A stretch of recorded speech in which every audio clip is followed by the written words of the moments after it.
Coach, a little more time for a core group of players. What did you see in them? And then for the guys who are getting readjusted to getting more minutes, what also did you see on their performance today? Yeah, it was a really nice opportunity to give some of the guys a little bit of extra time. I think it was 7 outfield players in the end, got up to 60 minutes. And to be honest, the whole group are in a really good physical place. Wonderful to be back here, though. The surface was immaculate. Louisville were very, very competitive.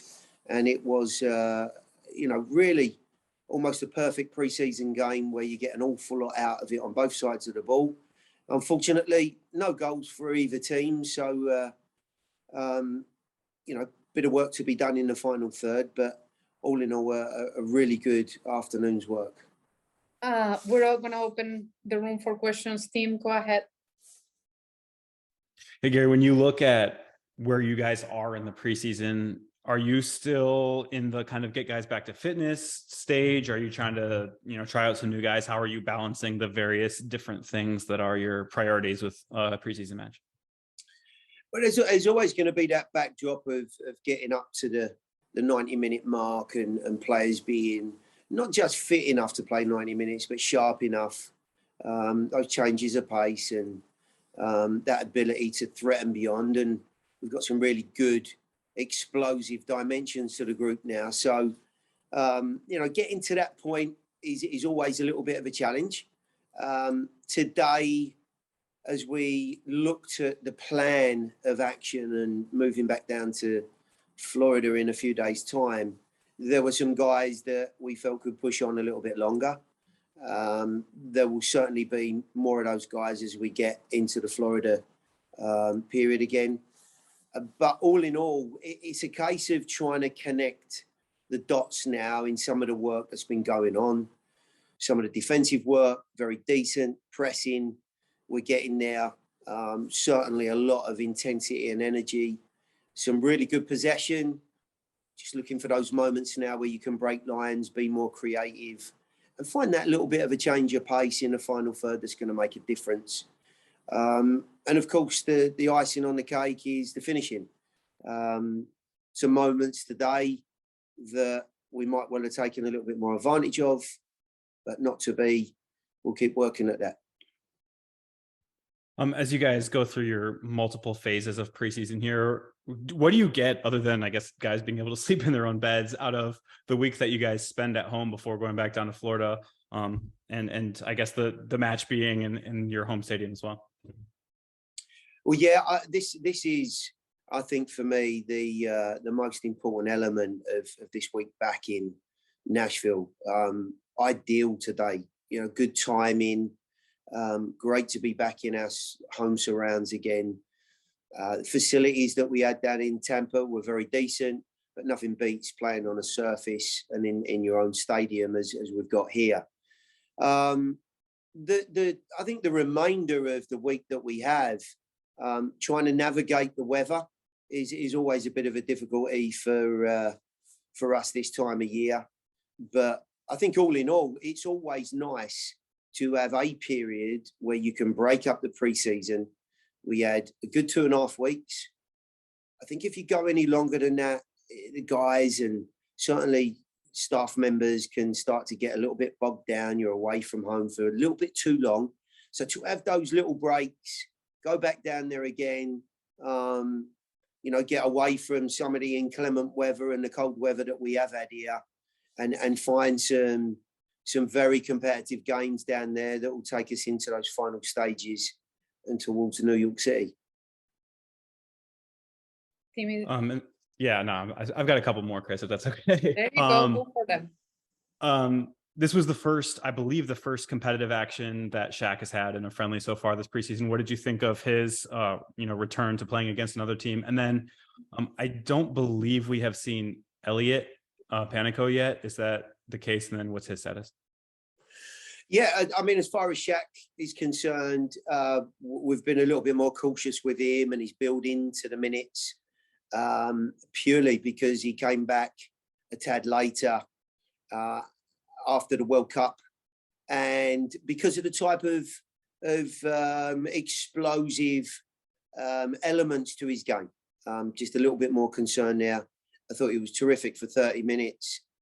Gives the group such a different dimension. So it was lovely to see that 30 minutes. He actually built into that. We did some work Saturday. We did 220s in training. Very different to what we competitively would have got out of today. But slowly but surely, we're getting him there. So he's feeling a lot better. Elliot has had one or two little issues. Nothing outrageous, but just purely along the he got a bang on the head. We're just taking some serious precautions with somebody that has had problems before. He's not had anywhere near the same sort of reaction as he had in the past, but precaution, totally. We've still got plenty of time and want to make sure he's in the right place.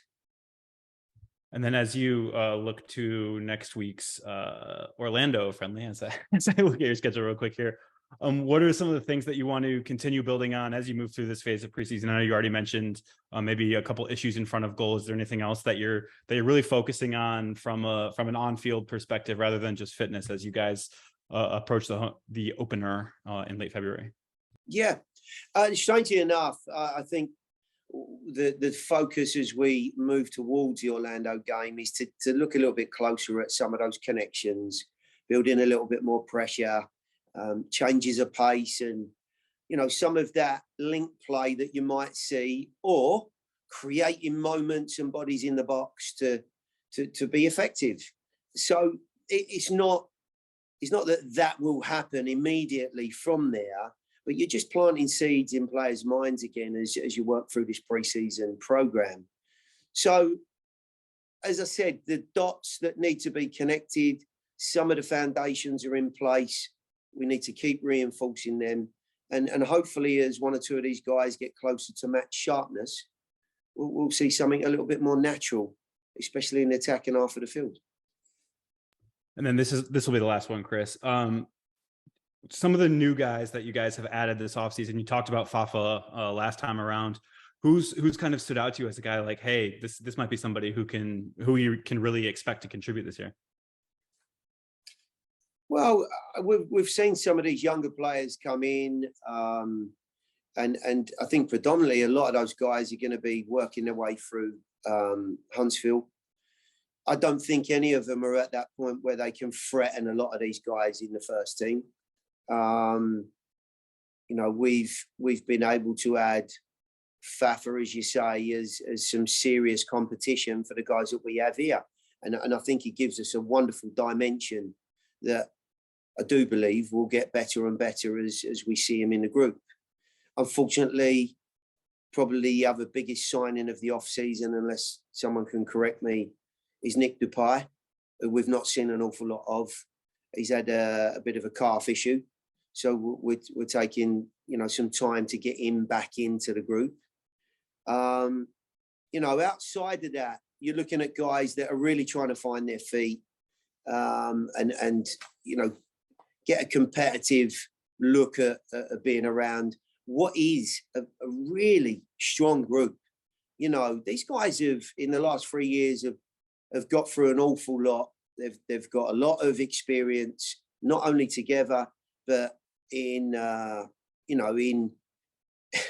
some of the difficulties they've had to get through. And that galvanizes a team. So to break into the group now is not easy for anyone. It's been lovely to see some of those bodies, but I think in all honesty, it's going to be very, very difficult for some of those younger guys to make a difference at this point. We have one final question from a familiar face. Mr. Hasban, take us home. Hi, Gary. It was actually two very quick ones, if you don't mind. Shape-wise, how did it look, and what did you make of having Fafa and Jacob in your starting 11? And just briefly as well, obviously Dave Romney has gone. Walker will be away from time to time this season. I know you liked what you saw from Josh Bauer in preseason last year. How has he got on alongside Jack Mayer? Yeah, I'll take the Fafa one first, Tony, and great to speak to you. I know we texted this morning that pleased to see and hear that you're in good shape.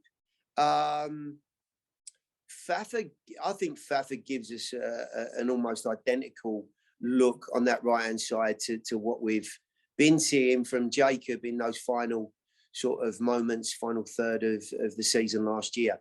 A really dynamic look, lots of threat in behind, pace and energy. And the one thing that I think we've, had to really take a little bit more stock of is without the ball, what does that look like? How can Fafa put himself in a world that I'm not sure he's used to, of giving the team the sort of dynamic shape and look and stability that we've seen for so often and so much from this team. But one thing is for sure, you can see already with those two guys on either flank, it's starting to open up areas even more so for the likes of Hani, Till predominantly today. And there was some really nice flank play that we saw in that first half. Josh has done a really nice job. We've already seen Walker, of course, in camp. And to your point, I'm sure we'll be without him on the odd occasion. Josh is growing, not only with his game, but in stature and confidence. But what I do have to say is that Jack has, I think, stepped up to the plate, looks very assured, and he's really looking forward to the challenge this year. And I'm sure he's seen an opportunity open up to earn more time and minutes. And I've obviously hoped that Nick is going to be in a much stronger position to challenge for minutes once the season unfolds. But right now, as we work through what we could class as the middle point of pre-season, there's a lot of things to be encouraged about. The team's in a good place, and looking forward to getting what might look like a starting group together as we move into the Tampa St. Pete element of pre-season in about a week or so's time.